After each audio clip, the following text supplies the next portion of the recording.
Стоп, машина сүйүүчүлөр, токтоңуздар. Мына ушул Мерс 230 сатылып жатат. Жылы 1990, подъездка, бирок ичи эшка заводской эшка болуп жасалган дейт.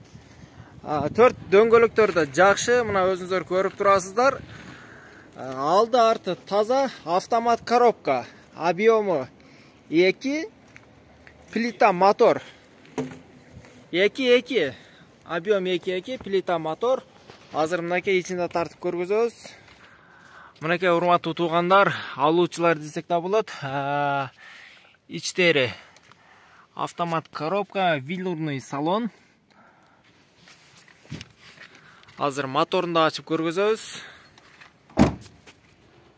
Мынакей туугандар, мотору, плита мотор. Азыр арт жагында сиздерге тартып көргөзөбүз. Негизи арты таза экен, ошол. Мынакей урматтуу көрүүчүлөр, баасыны 200 миң деп атат. Реально ала турган адам болсо бир аз кеми да бар. Экрандагы номерге звонок кылып толугураак маалымат алсаңыздар болот. Албетте бизге катталып, башкалар менен да бөлүшкөндү унутпаңыздар.